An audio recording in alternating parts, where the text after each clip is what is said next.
The fuel stains are still on the box. The spring starter still has tension. In the 1950s, a company in Culver City, California, sold ordinary American boys something nobody had boxed before: powered flight. Fuel, noise, speed, risk, and mechanical wonder, ready to fly for a few dollars at the department store. Wen-Mac helped open the mass market for model aviation. They pioneered the packaging, simplified the engine, and proved millions of kids would buy the dream. Then, something strange happened. Other brands inherited the legend. Wen-Mac became a footnote. To understand how a pioneer loses its own story, you have to start with what they actually built.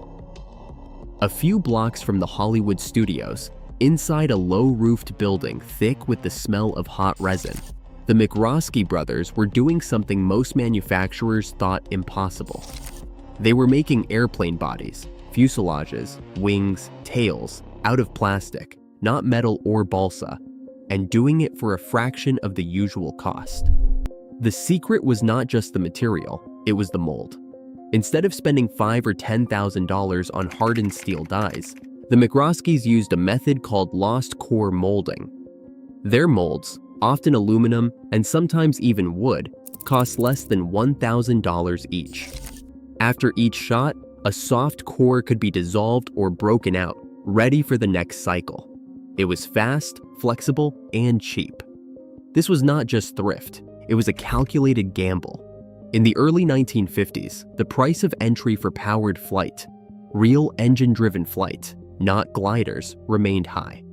Metal die-cast kits were expensive and fragile, out of reach for most families. A steel mold could pay for itself only if you were certain you would sell tens of thousands of units. The McCroskeys' low-pressure process let them try new shapes, tweak a wing, redesign a tail, all without betting the company on a single design. The savings on tooling meant they could experiment, fail, and try again, at a pace the old guard could not match. For the first time, the idea of a boxed, affordable flying machine for kids was not just a fantasy. The numbers worked: a mold that cost $800 instead of $5,000, plastic that cost 12 cents a pound, and a production run that could start small and scale up if the market bit. The brothers could undercut the price of metal kits by half, still turn a profit, and most importantly, offer powered flight to boys who had never set foot in a hobby shop. Shop engineers, some straight from wartime aircraft plants, handled the day-to-day tinkering. They built, broke, and rebuilt prototypes in a blur of acetone and shavings. They did not see themselves as toy makers. The talk was about tolerances, cycle times, and the best way to keep a mold running through a weekend shift. This plastic's ingenuity, quiet, pragmatic, and relentless, was the foundation under everything Wen-Mac would become. It turned powered flight from a specialist indulgence into something a department store could promise to any kid with a few dollars and a hunger for speed. Before there was a brand, before there was a legend to lose, there was a process, cheap, clever, and ready to change what American boys could hold in their hands. The name that would appear on boxes in Sears, on ads in Popular Mechanics, and stamped into the bellies of thousands of plastic wings was settled with a handshake and a business filing in 1951. Wen-Mac. It was a portmanteau, half Wendland and half McCroskey, chosen not for poetry but for partnership.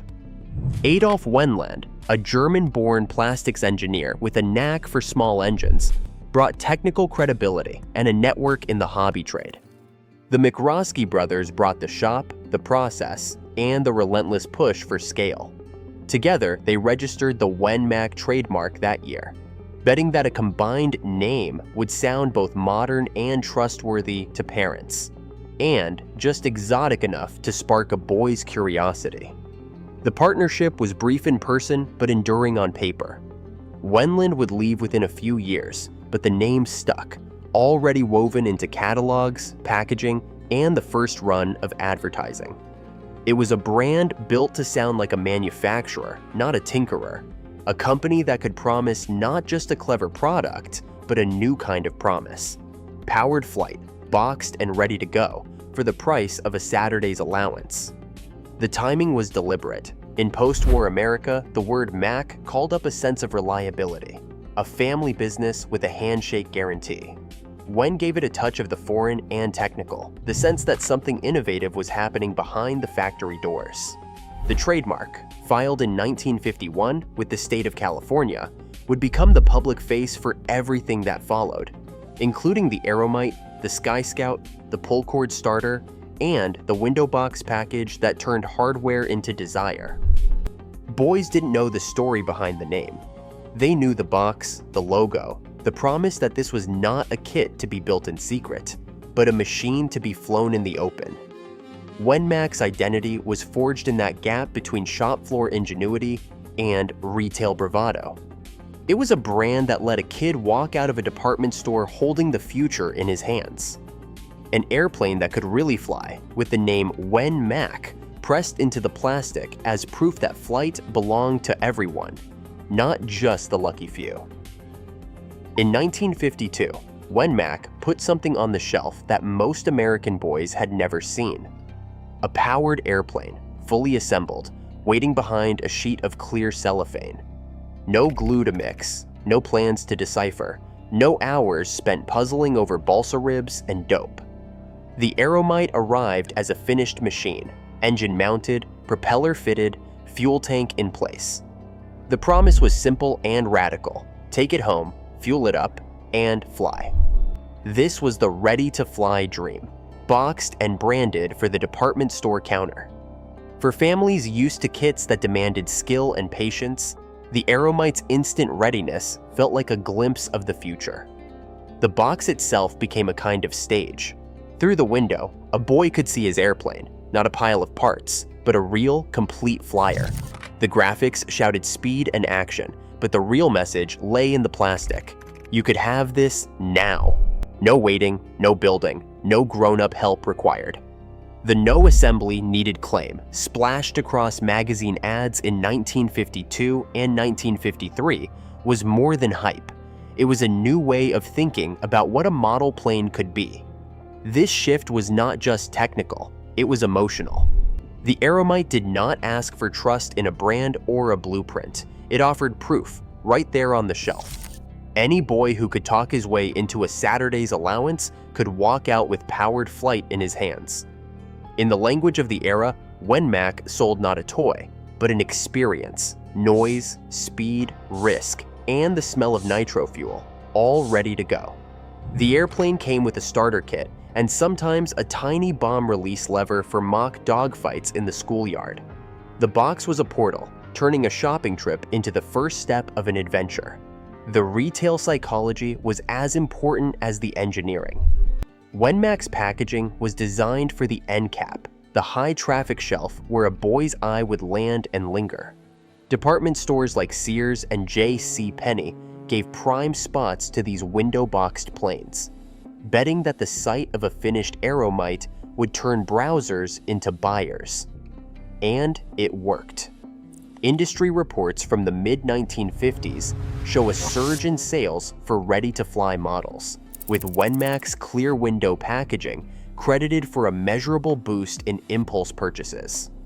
The company's gamble on accessibility paid off in the numbers, but it paid off even more in the feeling, the sense that powered flight was finally within reach, not just for the lucky or the skilled, but for anyone willing to dream big and spend a few dollars.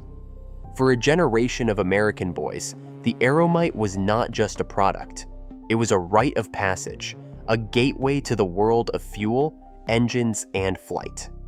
Wen-Mac had found a way to sell the future, wrapped in plastic and cardboard, and put it within arm's reach of nearly every kid in America.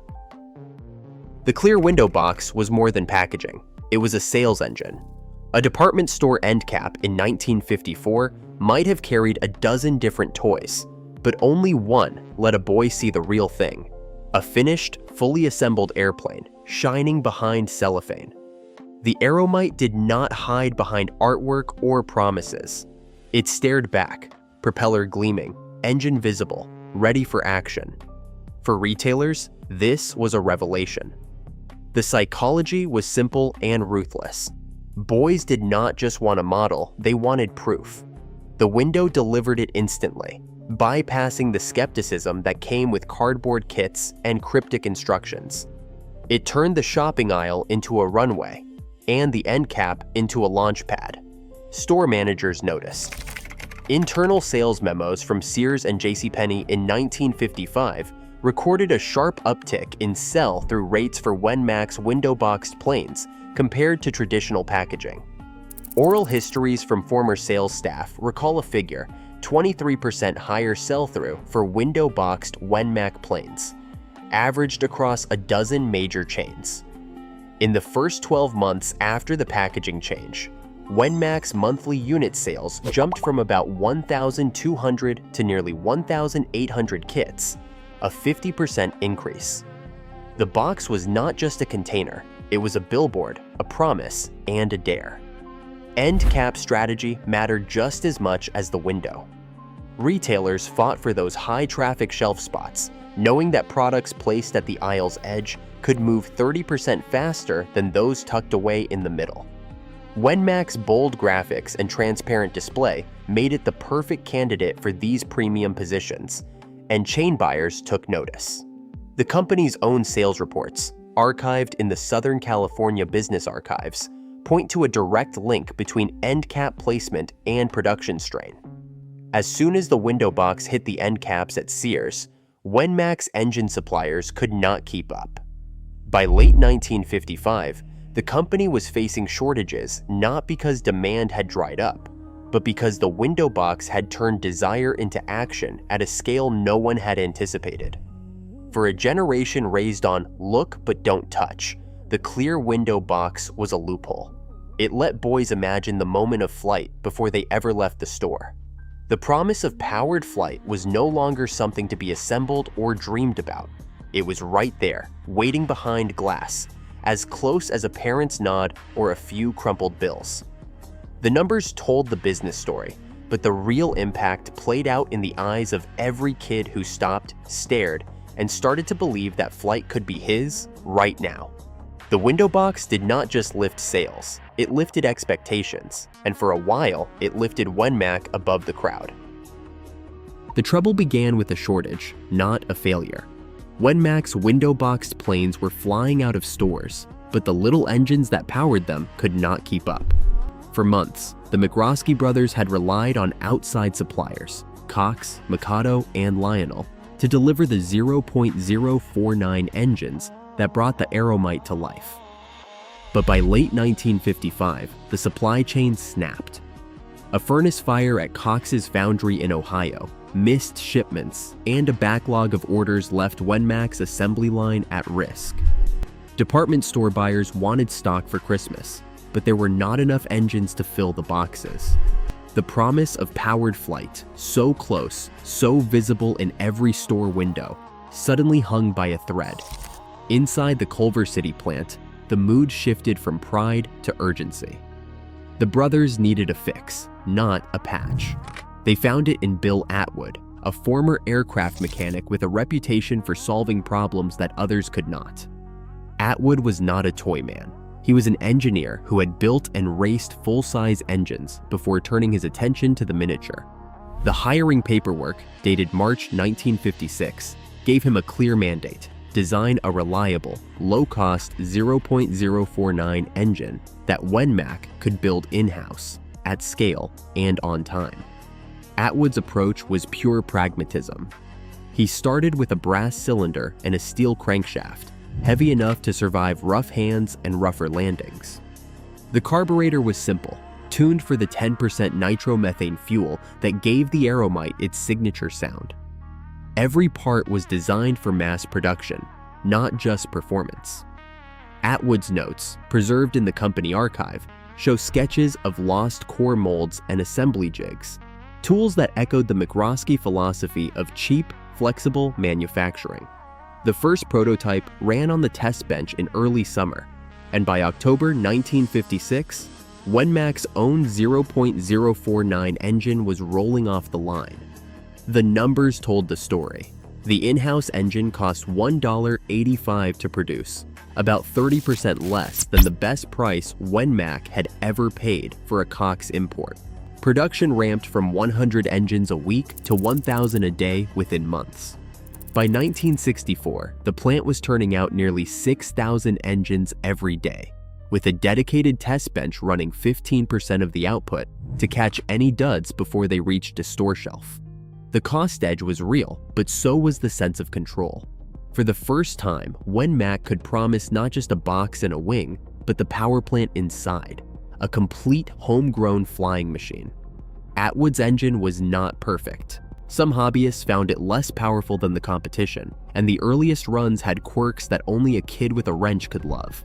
But the essential promise held. Wen-Mac could now sell powered flight on its own terms, without waiting on a supplier's timetable or worrying about a competitor's fire.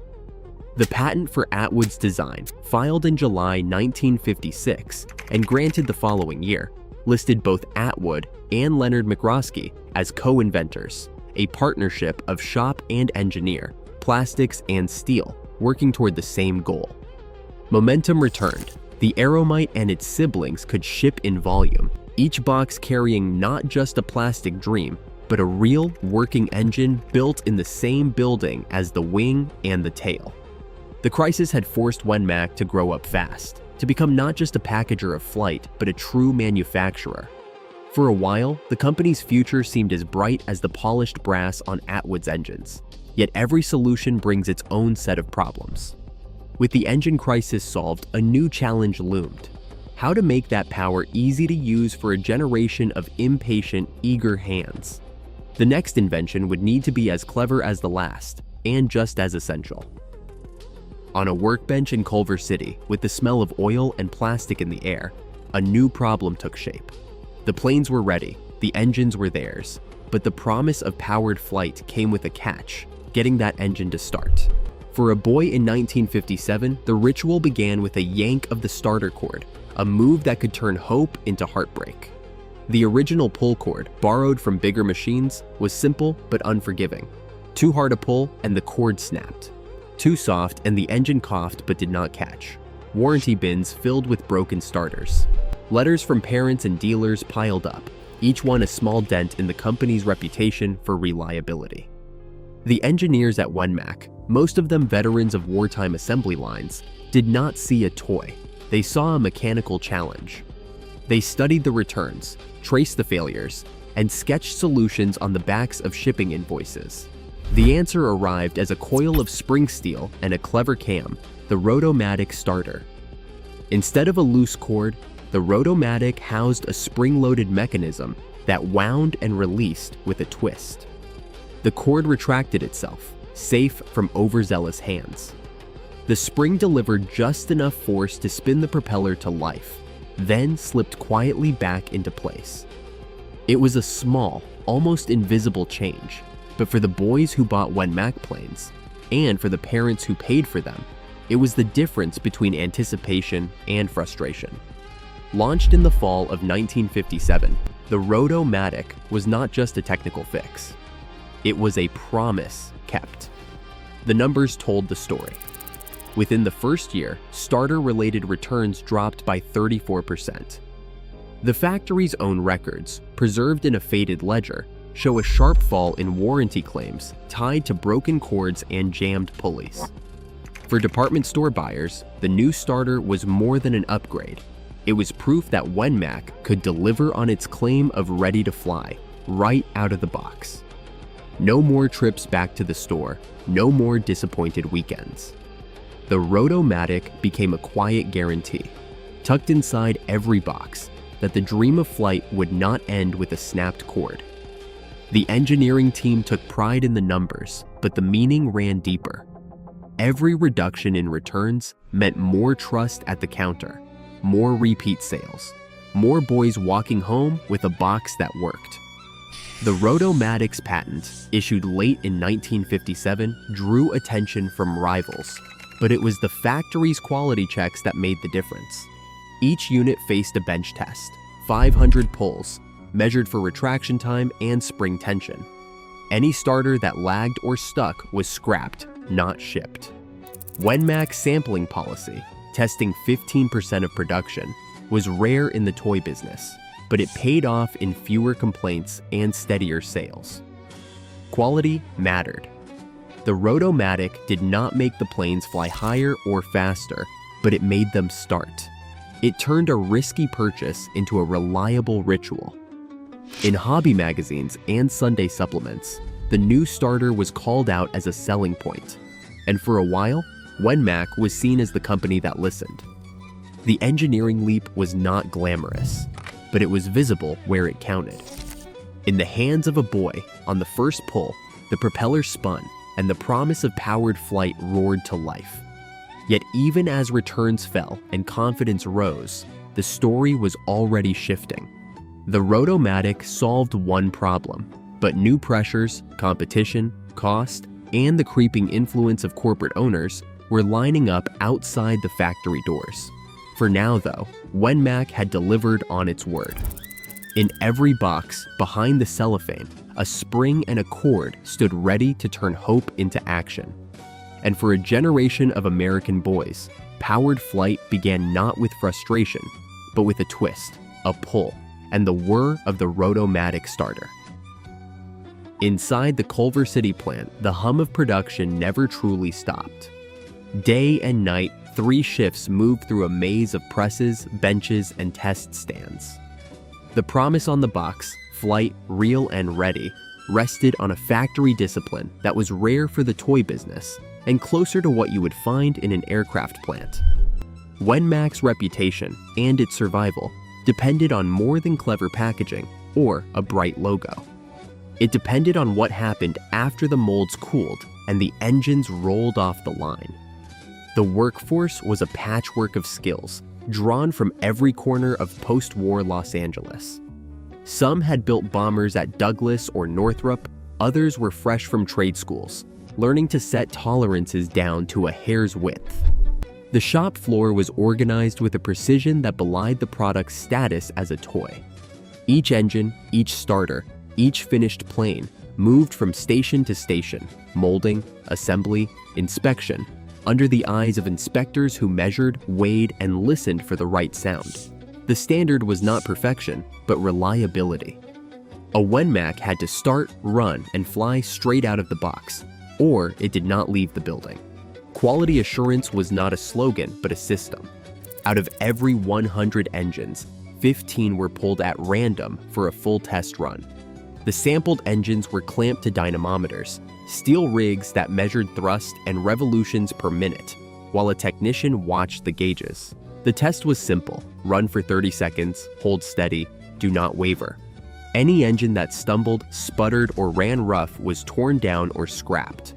The defect rate, according to internal records from 1964, stayed below 2%, an astonishing figure for a business that sold to children and priced its product for the mass market. The discipline extended beyond engines. The Rotomatic starters, each one a coil of spring and hope, faced their own ordeal. 500 pulls on a bench, each measured for snapback speed and tension. If the starter lagged or the spring lost its bite, it never made it to the box. Assembly workers, mostly women with years of experience, checked every seam, every screw, every tank for leaks. Even the plastic wings, molded in batches of hundreds, were weighed and flexed to catch hidden flaws. The sampling policy, 15% every shift every day, was expensive and slow, but it was non-negotiable. The alternative was a return, a complaint, a lost customer, and in the crowded aisles of Sears or JCPenney, that could mean the difference between a legend and a clearance bin. For the people on the line, pride took the shape of numbers. 6,000 engines a day, 1,000 planes boxed and shipped, and a defect rate that made department store buyers take notice. Wen-Mac's production logs show that by the mid-1960s, the plant ran at near capacity, with 150 machinists, 200 molding technicians, and 50 assembly workers on the payroll. The scale was industrial, but the attitude was personal. Inspectors signed off on every batch with initials and a date, a quiet signature of accountability that would travel all the way to a boy's backyard runway.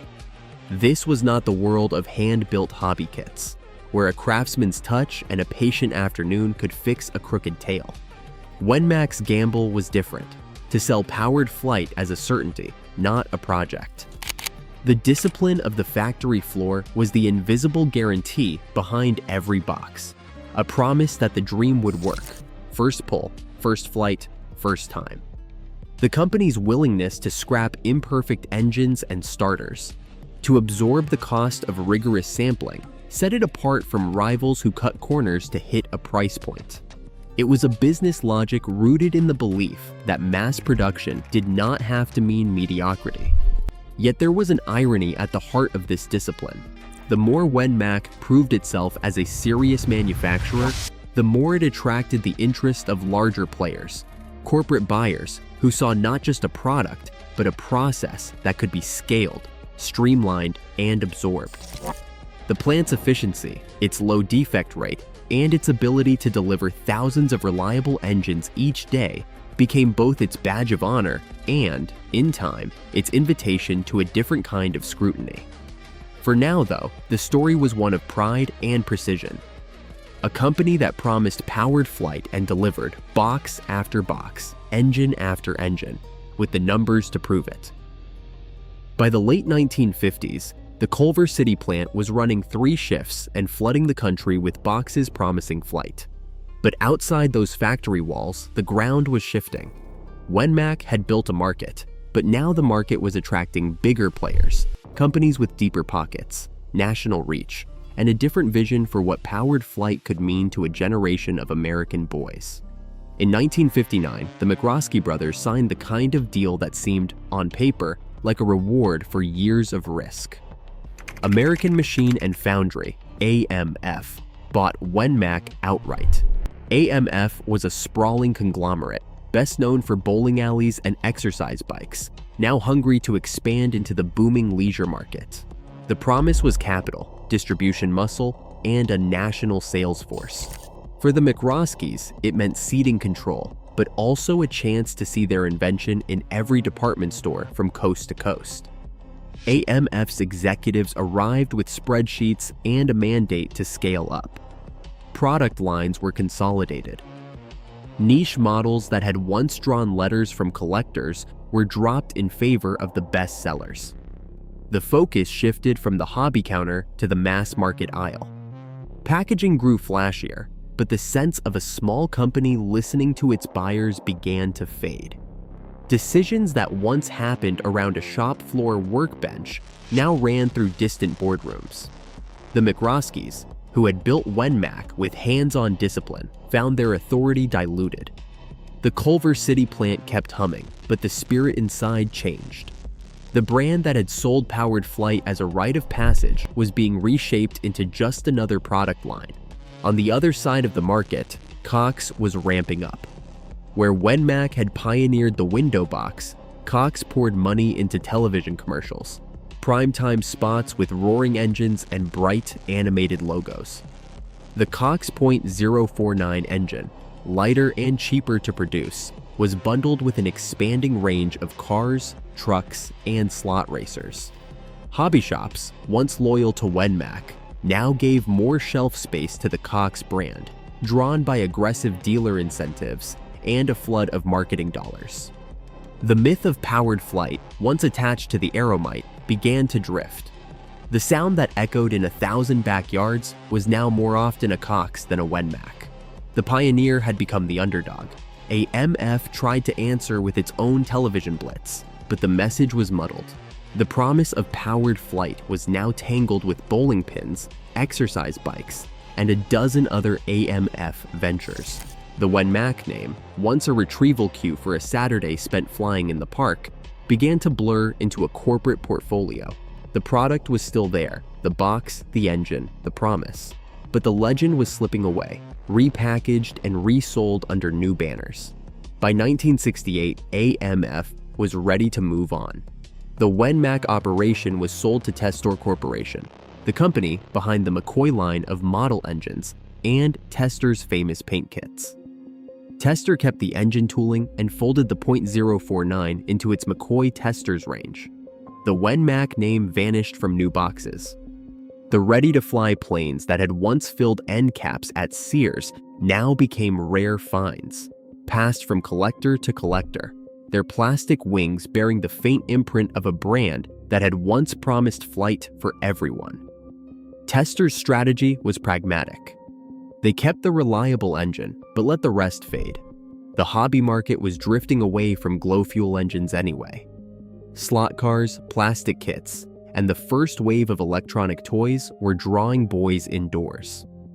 The smell of nitro fuel, once a badge of adventure, became a liability in a world growing wary of risk and mess.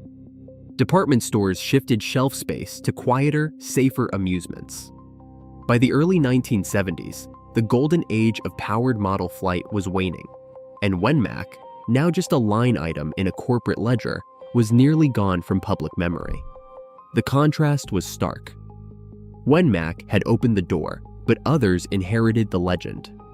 Cox became the icon, the name that collectors and hobbyists remembered, while Wen-Mac, the pioneer, became a footnote. The myth of powered flight drifted from the company that had made it accessible to the one that had made it famous.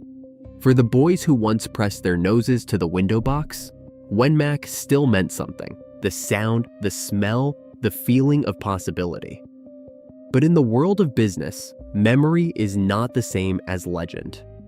The company that sold powered flight to ordinary kids was absorbed, rebranded, and finally forgotten by the market it helped create. Today, the Wen-Mac box is just an artifact: fuel stains, faded decals, the engine's ghostly scent. Its promise was simple: powered flight, boxed for anyone. Yet legend favors icons, not pioneers. Every year, more collectors remember the product, fewer recall the name. As corporate brands rewrite the story of play, Wen-Mac's legacy lingers as an unanswered question. Who gets to be remembered for democratizing wonder, and who becomes a footnote in someone else's myth? Share your memories below. Revell has been sold, merged, collapsed, and renamed so many times that by any clean corporate measure, the story is over. And yet people refuse to let it end. They argue about warped wings on a P-38, about which era of box art was the true golden age, about whether the German branch or the American one carries the real bloodline. They raised $180,000 to crowdfund a single reissue.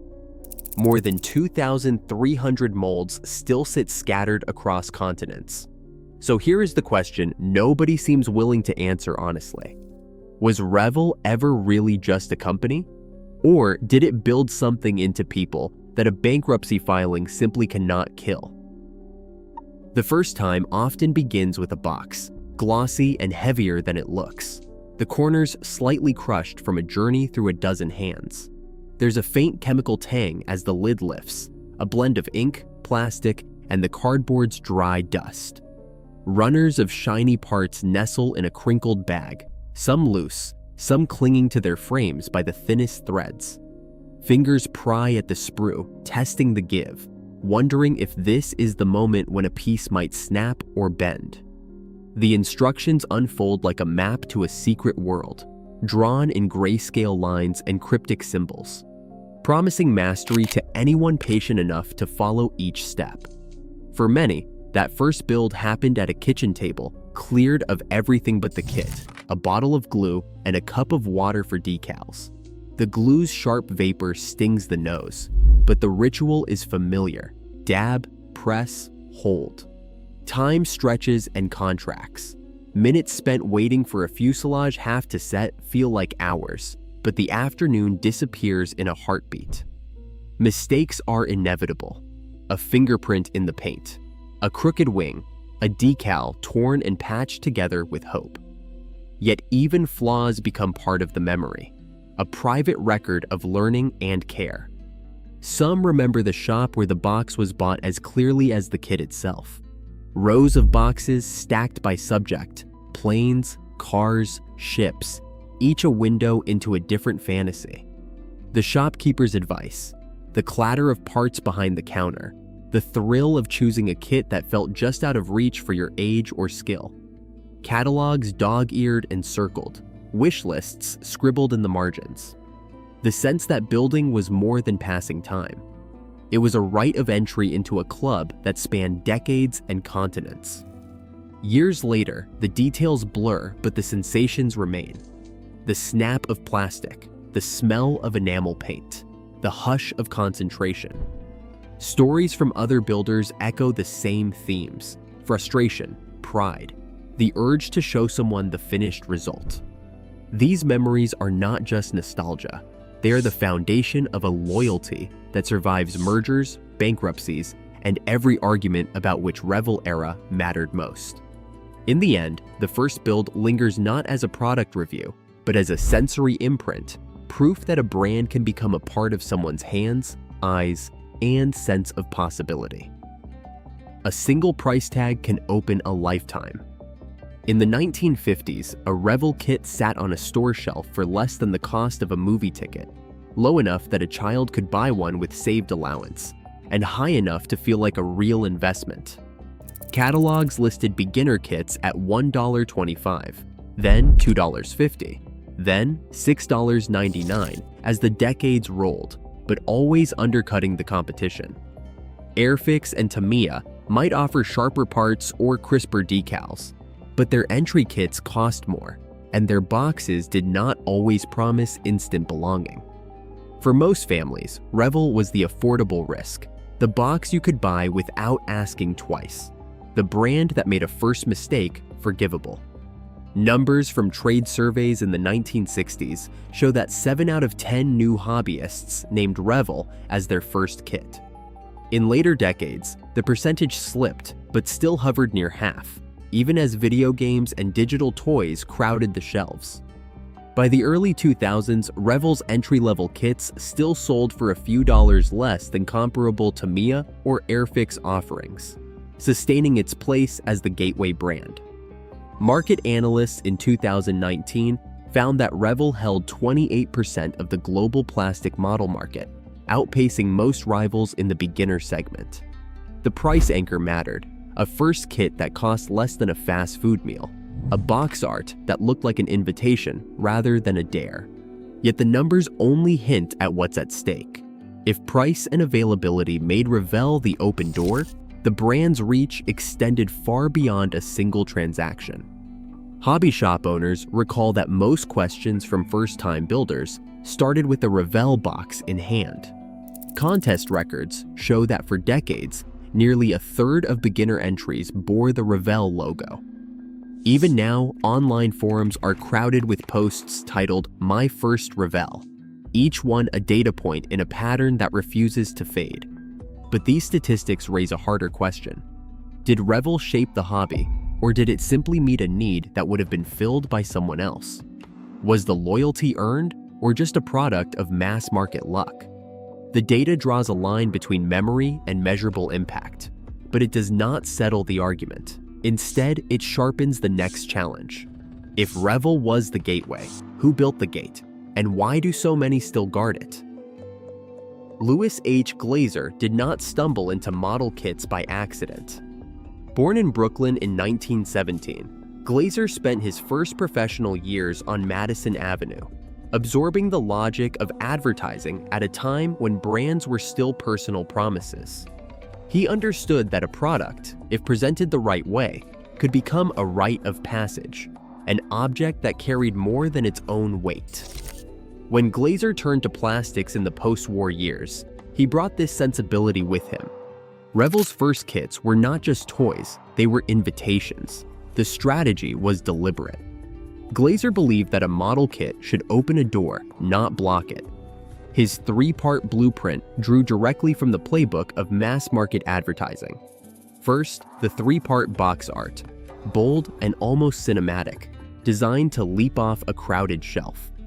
In the 1950s, a Revell box promised more than plastic parts. It offered a glimpse of a world you could build yourself. Second, the language, taglines like "Build a piece of history," transformed assembly into personal achievement.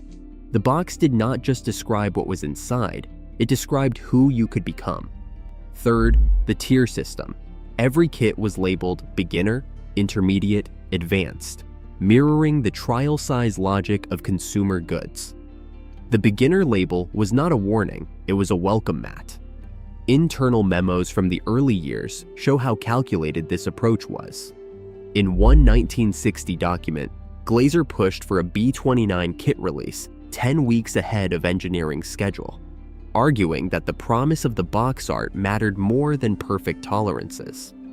The engineering team pushed back, warning that shortcuts would haunt the brand. Glazer's answer was blunt: the customer buys the dream first. This tension between the dream and the details ran through every decision. Catalogs became scripts for self-improvement, each tier a rung on a ladder that anyone could climb. The founder's own image appeared in trade ads and on the backs of boxes, a craftsman entrepreneur who seemed to offer mentorship by proxy. For many, this was the difference. Revell felt like an open door, not a closed club. But the same shortcuts that made the kits accessible also planted the seeds of future criticism. The promise of easy entry sometimes came at the cost of precision, and the engineers who built the molds knew it. By the end of the 1950s, Revell's sales growth and expanding product lines proved the gateway model worked. Yet even then, the internal debate over speed versus accuracy was already shaping the company's future.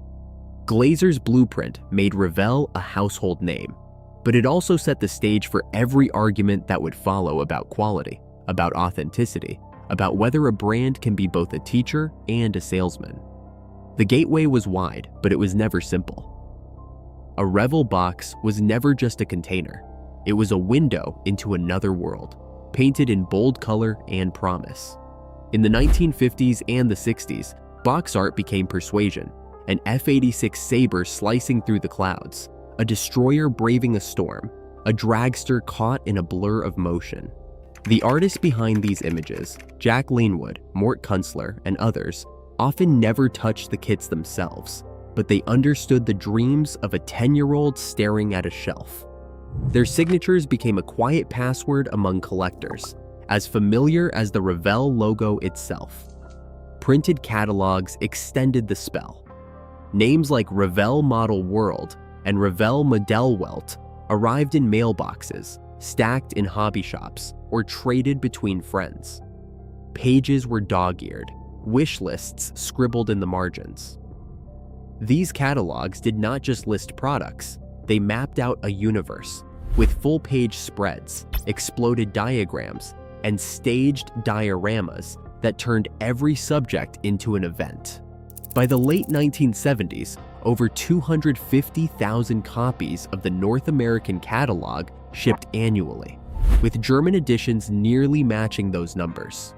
For many, the catalog was as important as the kit, a ritual of anticipation, debate, and discovery. Art styles shifted with the decades. Early boxes favored oil and gouache, saturated with drama and movement, sometimes sacrificing accuracy for excitement. The 80s and the 90s brought airbrush and, eventually, computer graphics.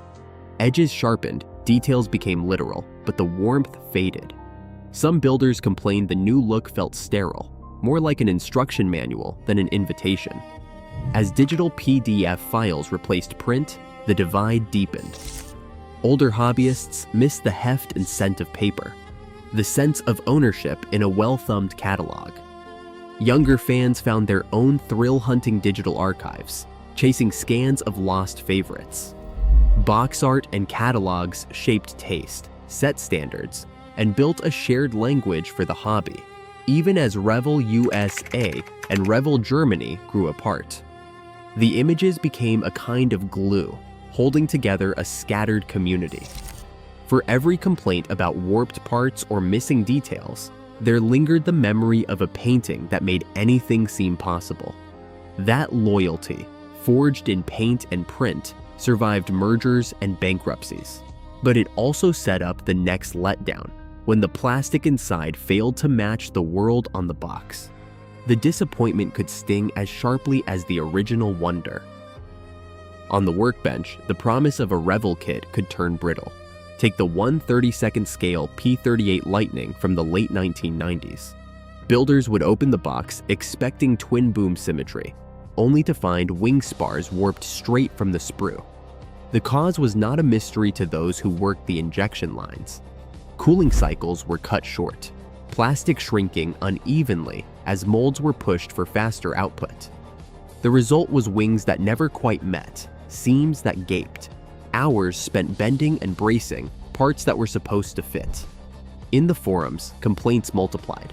Some blamed careless assembly, but others posted caliper measurements, photos of out-of-square joints, and teardown reports that traced the flaw back to the very first batch. Tamiya's P-38, released the same year, set a different standard. Its parts snapped together with a satisfying click, the tolerances tight enough to hold without glue. The comparison stung. The 1/24th scale 1957 Chevrolet, released in 2004, offered a different frustration.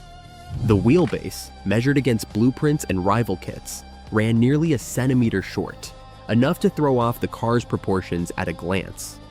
Builders joked that it looked more like a toy than a replica. Some tried to stretch the chassis, others abandoned the project. The error was not a simple slip. It was baked into the tooling, a misreading of scale data that slipped past quality control and into thousands of boxes.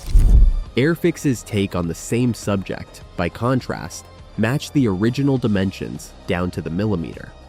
For classic car enthusiasts, the Revell kit became a cautionary tale, a gateway yes, but one that sometimes led to dead ends.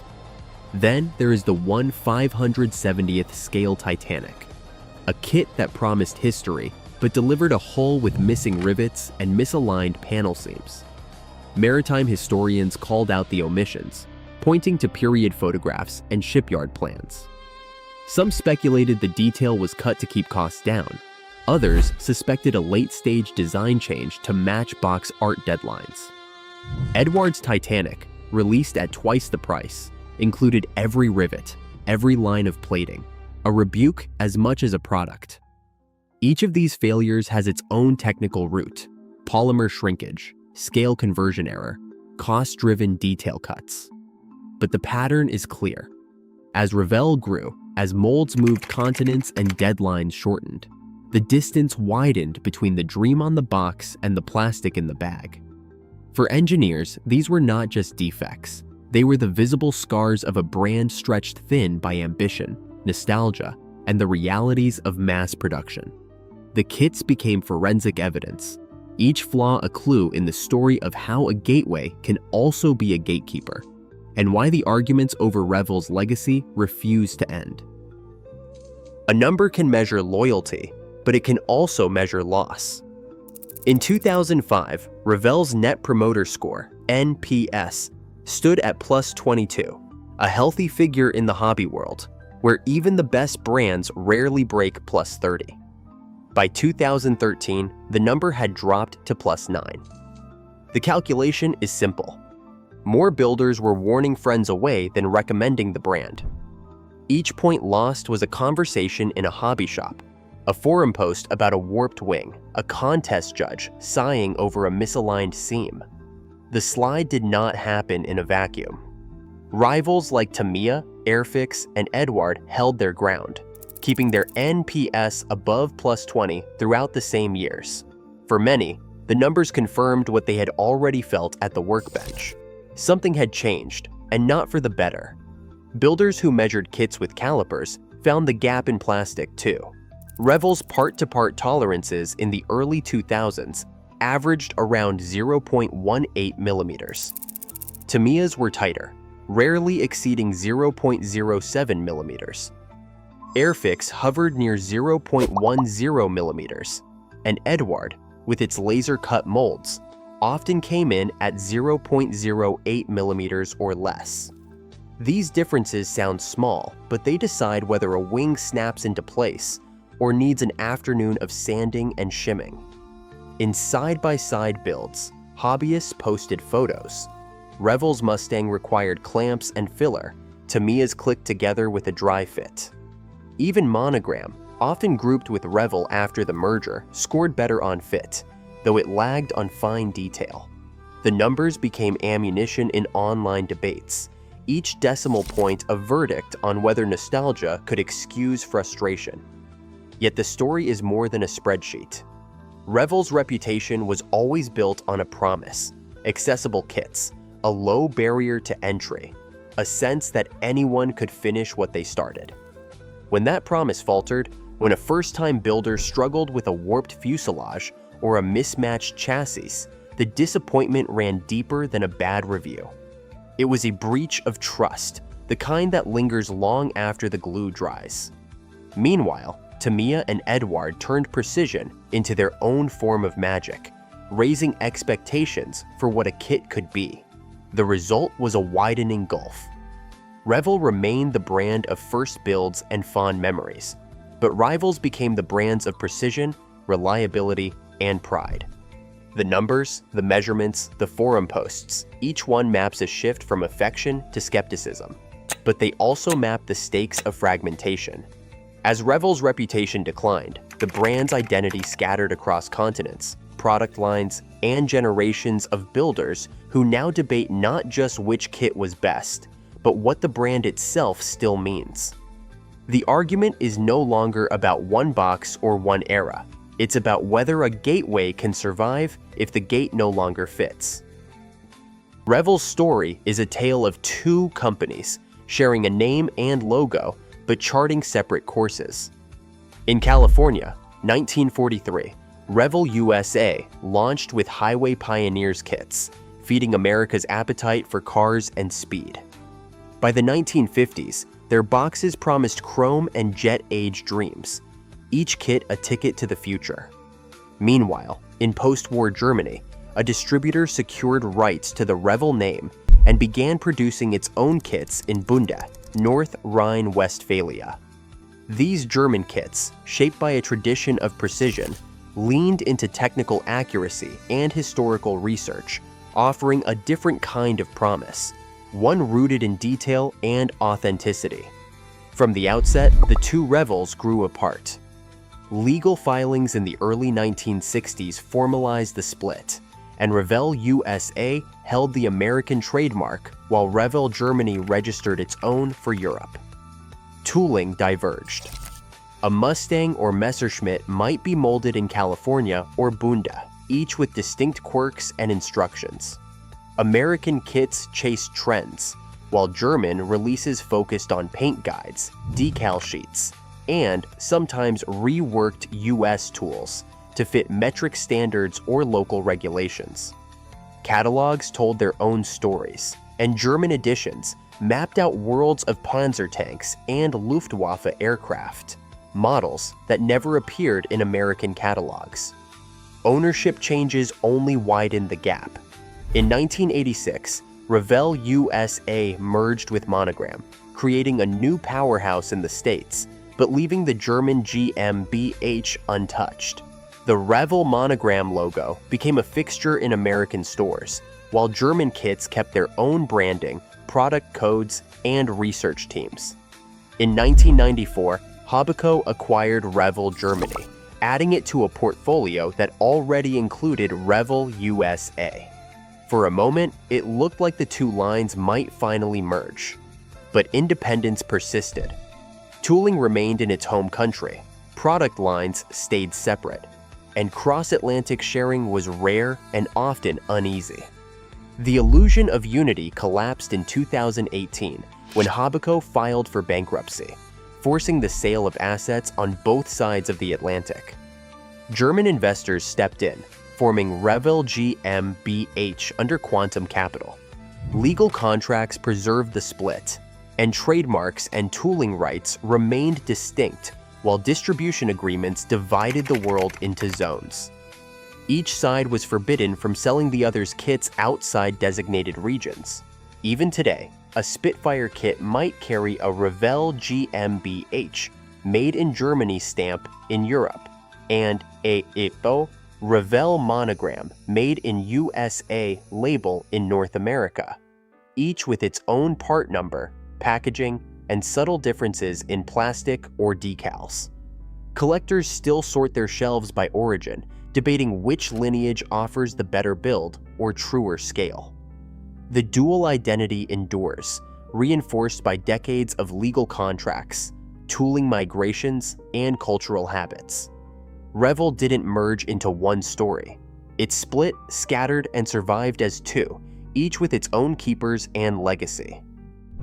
Beyond the mainline story of Revell USA and Revell Germany, the brand's legacy sprawls into a patchwork of regional offshoots and side projects, each one a fragment of what Revell once meant, and a reminder that endings are rarely clean. In Mexico, Lodella began pressing Revell kits under license in 1960, filling hobby shops from Tijuana to Buenos Aires with boxes stamped Hecho and Mexico. These were not just repackaged American kits.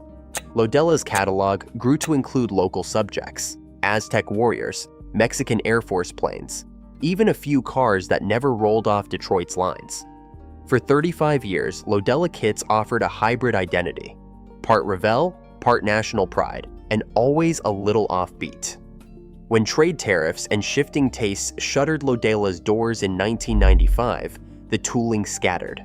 Some molds vanished, others resurfaced in small Latin American shops, their origins half remembered by collectors who now treat a Lodella box as both artifact and puzzle. The story of Revell's HO train line begins in 1972, with the launch of a series of plastic locomotives and rolling stock aimed at the mass-market model railroader.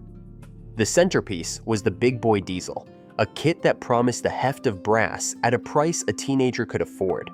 For nearly 3 decades, these trains chugged along the margins of the catalog, never quite matching the detail or prestige of brands like Bachmann or Marklin, but always offering a way in. The line quietly ended in 2001, a victim of both changing corporate priorities and the slow fade of the train hobby from the American mainstream. Today, the HO Revell kits are cult objects, their value measured in memories as much as in plastic.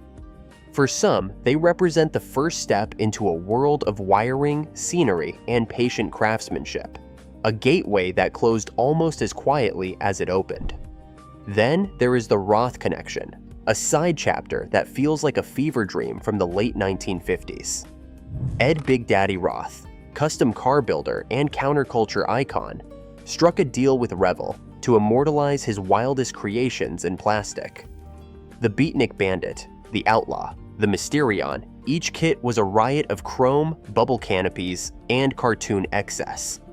Roth's Hot Rod series ran well into the 1990s, long after his death in 1970, feeding generations of teenagers a vision of cars as fantasy, rebellion, and art. The royalties paid to Roth and his estate became legend, but the kits themselves, sometimes crude, always bold, split the community. Were they serious models or pop art? Collectors now hunt for original Roth boxes, debating whether the reissues capture the spirit or just the silhouette. These sidelines, Lodella's regional hybrids, the HO train detour, the Roth hot rods, do not fit the tidy narrative of a single brand arc. Instead, they show how Revell's identity scattered across borders, genres, and generations. Each offshoot left behind its own loyalists, its own arguments about authenticity and value. For every builder who remembers a first tank or Mustang, there is another who started with an Aztec warrior or a Beatnik bandit. The fragments resist easy reunion, but they also refuse to disappear, surfacing at swap meets, in online forums, and in the hands of collectors who see in each oddball kit a piece of a story that never quite ended. If Revell was ever just a company, these side chapters are the counter-argument, proof that a brand can scatter, mutate, and still survive in forms no one planned. A steel mold outlives any brand. When a company closes its doors, the heavy blocks that once pressed plastic into wings, wheels, or chrome pipes do not vanish, they travel. Sometimes they are auctioned in daylight, sometimes they slip away quietly. but always they find new hands willing to coax another run from old metal. The story of these molds is rarely told, yet their journey is etched into every kit that reappears, sometimes with a new badge, sometimes with only a whisper of its past. The 1/72nd scale B-17 Flying Fortress, first tooled in California in 1965, survived the Habaco collapse by crossing the Atlantic. Edward, a Czech boutique maker, bought the original tooling, refurbished it, and launched a new run. The plastic still carries the quirks of its American birth, familiar part numbers and the same fit issues, but now comes in Edward's box, with new instructions and decals. Some builders swear they can spot a first-generation B-17 by the subtle wear on the sprue gates, as if the mold itself remembers every cycle and every owner. Ed Roth's Beatnik Bandit, all wild curves and chrome, began in Revell's 1960s lineup. After decades and corporate reshuffling, the mold landed at MPC in the US. MPC updated the decals, but the plastic, the bubble canopy, and outrageous fenders remains pure Roth. Collectors chase both the original and the reissue, arguing over which one captures the true spirit.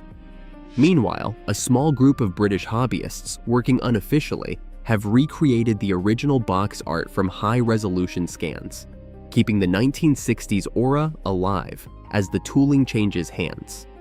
Revell's HO scale big boy locomotive nearly disappeared when the train line ended in 2001. The mold survived, bought by broad gauge models in 2019. After laser etching and careful cleaning, the big boy returned as a limited heritage kit, same basic parts, sharper details, a new logo, and a legacy that now spans 3 owners. These migrations are not just business. Each transfer, B-17 to Edward, Beatnik Bandit to MPC, Big Boy to Broad Gauge, marks a path of survival, proof that as long as the tools endure, the story continues. A brand can outlive its own factories, but it survives only if someone keeps the story intact.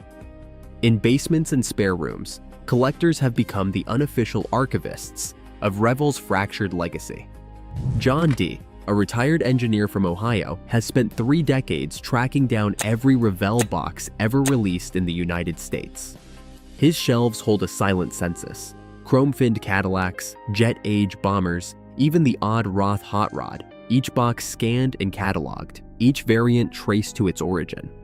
The online archive he built now serves as a public reference, a place where lost instructions and missing box art are recovered and shared. Across the Atlantic, the Revell Vault operates as a living database. Volunteers in Germany log tooling numbers, cross-reference reissue histories, and post condition reports for every surviving mold. Hobby shop owners consult the vault to verify authenticity, and builders use it to hunt down the exact variant they built as kids. This is not a museum behind glass. It is a working community, constantly updating, debating, and correcting the record in real time. The work goes beyond nostalgia.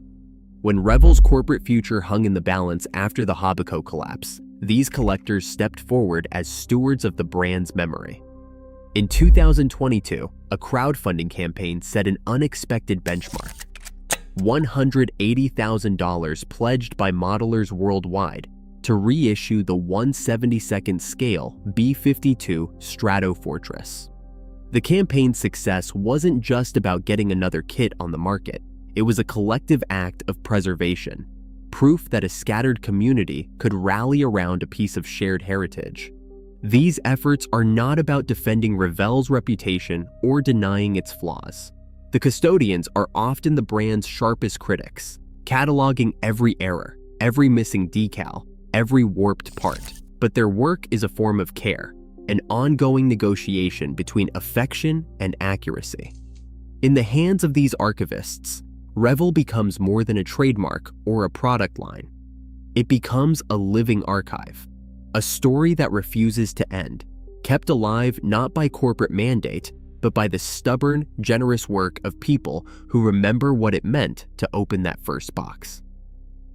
Today, Revell survives not as a single company, but as a scattered ritual, argued over, reissued, misremembered, and reassembled by generations. The brand's legacy is not just nostalgia or flawless plastic. It is the stubborn human urge to build, to debate, to keep old tools alive in a world shifting from hands-on craft to fleeting clicks. What really endures is the gateway, the spark that turns memory, criticism, and creation into a living culture. What is your first kit memory?